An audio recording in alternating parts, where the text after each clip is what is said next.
Almost 10 years ago, Samsung gave us the first Galaxy S, then they came out with the Galaxy S2, then the S3, S4, all the way up to the Galaxy S10. This year, instead of announcing the Galaxy S11, they skipped 9 numbers and called it the Galaxy S20. New decade, new smartphone lineup name, I guess? Either way, I got a chance at playing around with their new flagships at the Samsung Unpacked 2020 event, and I have to say, these phones are a great start to the new decade. You have the Galaxy S20 with a starting price of $1,000, then the S20 Plus, which is $1,200, and then there's the big boy S20 Ultra coming in at $1,400. So yeah, they're pretty expensive and there's no budget E model this time around, so your wallets will hurt, but the bump in specs speak for itself when it comes to why these devices cost so much. From the looks of it, there's nothing exciting about the design of the Galaxy S20. Don't get me wrong, it's still a beautiful looking device with a premium build. It uses the same glass and aluminum materials with great curvature on the back and a big, almost bezel-less display. Unfortunately, there's no headphone jack this time around, but it was expected since the Note 10 also got rid of it. It also has a new cluster of cameras in the top left corner around back, but basically in looks, it's a combination of the Galaxy S10 with the curved corners and the Galaxy Note 10 with the small camera hole punch in the top middle. I personally don't like that the camera modules on the back have such a large camera bump, but it's not a big deal. And while I know it's not polite to stare, the camera module on the S20 Ultra is too big. It pretty much takes up 1/3 of the back. The best new design change in my opinion is that the screen is now flat. Some people prefer a curved screen, but a flat screen, it makes the edges easier to grip and applying a screen protector won't be as difficult. When we compare the sizes, the smaller S20 base model has a 6.2-inch display, the S20 Plus steps that up to 6.7 inches, while the gargantuan S20 Ultra is 6.9 inches. Now that thing is massive. To put it in perspective, the screen of last year's Galaxy S10 Plus is 0.5 inches smaller, and the Ultra is even slightly bigger than the already huge Galaxy Note 10 Plus. Personally, I'm a tall guy with big hands, and even I struggle to use the Note 10 Plus with just one hand. I can only imagine how difficult it's going to be to use the S20 Ultra, especially if you have small hands.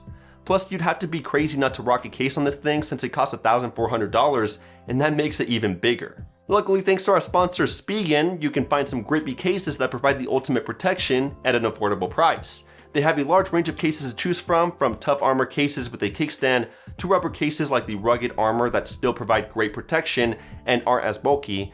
They also have clear cases, thin fits, and a lot more. If you're planning to pick up a Samsung Galaxy S20, S20 Plus, or S20 Ultra, Spigen already supports all these devices, and you can check out the full collection on Amazon through the link in the description. The biggest changes found across all the S20s are the back cameras. Now I haven't been able to test them out to their full extent, but the camera specs alone are mind-boggling.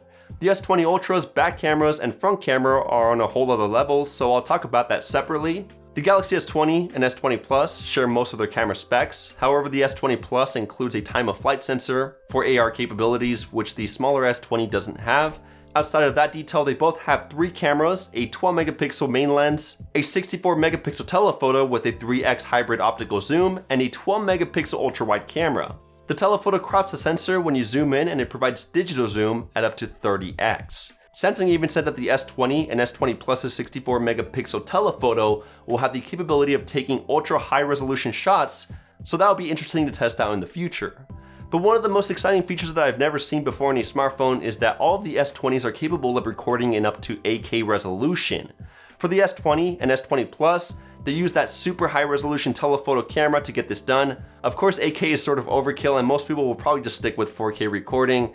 Not a lot of people have an 8K display to even view the footage on, and I'm sure the video files will take up a lot of space if you record in 8K, but it's pretty impressive that we've reached a point where the phone in our pocket has the capability of shooting video at such a high resolution. Of course, it's not going to perform nearly as well as a dedicated 8K digital camera, but it's still pretty impressive. Anyways, the camera specs on the S20 Ultra are incredible. It has a 108 megapixel main sensor, which seems like a lot, but Samsung bends it down to just 12 megapixels in normal shooting mode. Otherwise, the storage on your phone would fill up quickly, but with such a large megapixel count, the sensor itself is way bigger than the one found in the S10 Plus, so it should perform a lot better in more challenging light conditions, especially at night.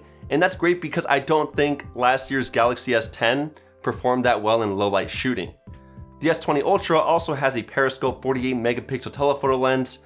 For those who aren't sure what that means, it's a different way of stacking the parts of the lens to get more real optical zoom. The Galaxy S20 Ultra has a native 4x optical zoom, which is great for a closer view of objects that are a couple feet away, and offers between 5x and 10x zoom via sensor cropping. You'll still lose a bit of detail, but it won't be as grainy or muddy as it would be with a digital zoom. Anything farther than 10x zoom is just done digitally, and the Ultra allows you to zoom at all the way up to 100x. 100x. That sounds insane. But it does seem more like a marketing stunt than an actual useful camera feature, not only because of the random 100x space zoom text on the back camera module, but also because once you zoom in that far, the details and colors look awful.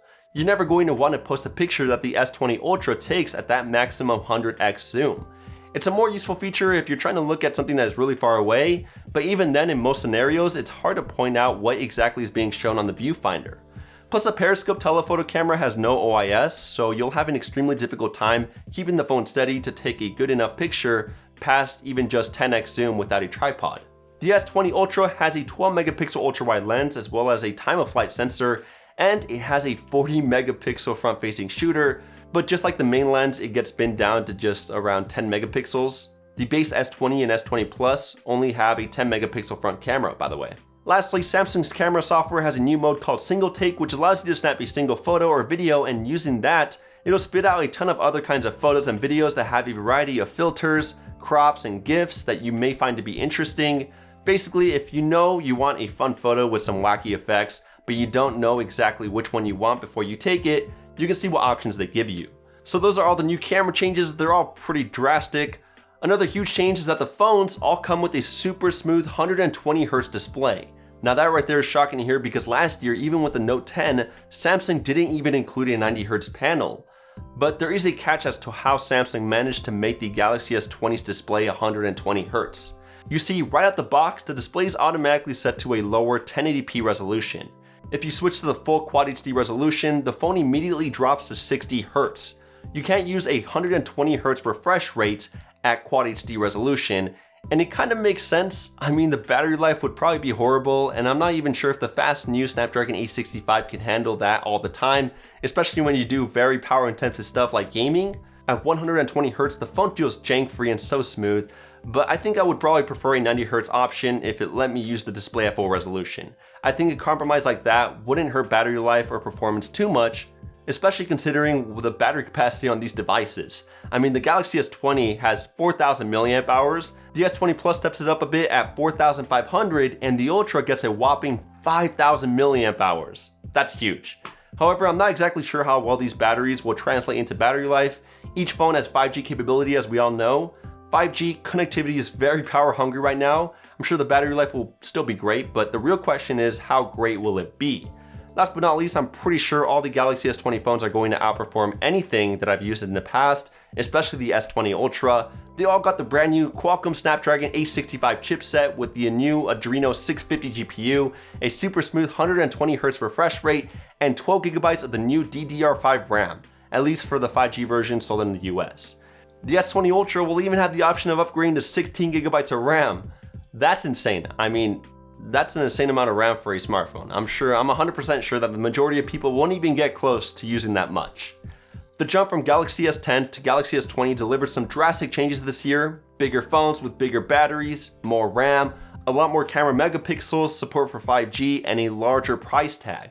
But personally, my eyes are on the base S20 and S20 Ultra. Right now, I'm not sure who would choose to purchase the middle Galaxy S20 Plus. If you're in the market for a bigger device, you might as well go with the even more powerful S20 Ultra.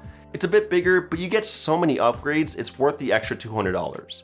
The smallest Galaxy S20, on the other hand, is perfect for anyone with smaller hands or who doesn't mind not having the best of the best camera specs. It'll still provide you with a similar experience at a whopping $400 less, making it the most obvious choice. Whichever model it is you are eyeing, these are my first impressions of the new Samsung Galaxy S20 lineup. We will be dropping a few comparisons plus our full review later, so make sure to get subscribed so you don't miss out on those videos. Also, if you enjoyed this, do me a favor and drop a thumbs up. Don't forget to check out those speaking cases, and I'll see you guys in the next one. Peace.